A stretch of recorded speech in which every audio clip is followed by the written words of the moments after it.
The 2010 CAPRISA-004 study was conducted only in 2 rural parts of KwaZulu-Natal. It showed that HIV infection was reduced by close to 40% in women who used Tenofovir gel. The 2013 VOICE trial, conducted in many African countries, revealed no difference in HIV infection rates between women who used Tenofovir gel and the placebo gel. Now, in 2015, the FACTS trial conducted at sites across South Africa has shown that the gel only partially protects women against HIV.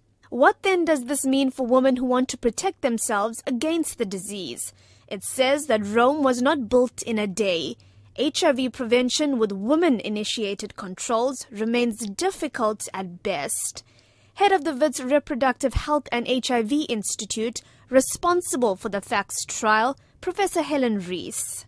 When we look more closely at the data and we looked at the women who were able to use the gel before and after sex, in that subgroup, there was an indication that the gel did work. Most of the women in the study, although they used the gel, they weren't able to use it regularly enough for all their sex acts to give them that protection they required against HIV. But in the group that managed to do that, there was an indication of protection to about a 50% level. Professor Qureisha Abdul Karim from the Center for the AIDS Program of Research in South Africa, CAPRISA, headed up the 2010 study.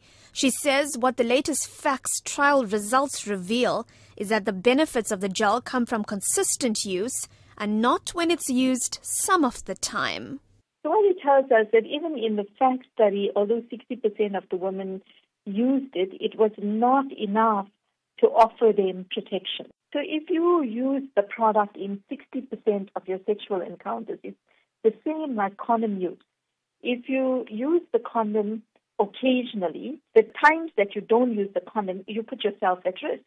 The same with the gel in the FACTS study. If the woman used it 60% of the time, all it needs is one sexual encounter with an infected person to acquire infection. Rees says of the women who used Tenofovir gel in the FACTS trial, 50 to 60% managed to protect their sexual acts. The average age of the 2,000 women in this trial was 23 years old.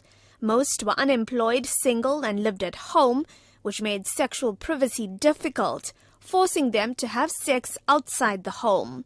Rees elaborates on 2 other options that are currently being tested, the vaginal ring and the injection. These are just very fine little rings that fit into the vagina, and they're left there for a month, and slowly they release antiretrovirals. And we're trying to see if leaving something in so you don't have to think before and after sex might be much more compatible with a young woman's life. And we're also looking into the future at injectables, that you can have an injection that slowly releases antiretrovirals over a 3-month period. Would that be more acceptable and fit better into young women's lives and protect them? Abdul Karim says the results of the FACTS trial reveals that there's still work to be done on which HIV prevention tool would be the right fit for women across all age groups. I think the more choices and options we have, the more likely we're going to find a better fit between which profile of women is better suited to different delivery mechanisms. So who would use a gel?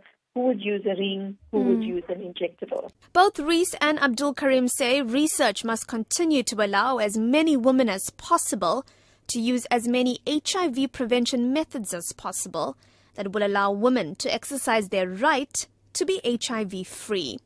For the SABC, I'm Minoshni PILLAY in Durban.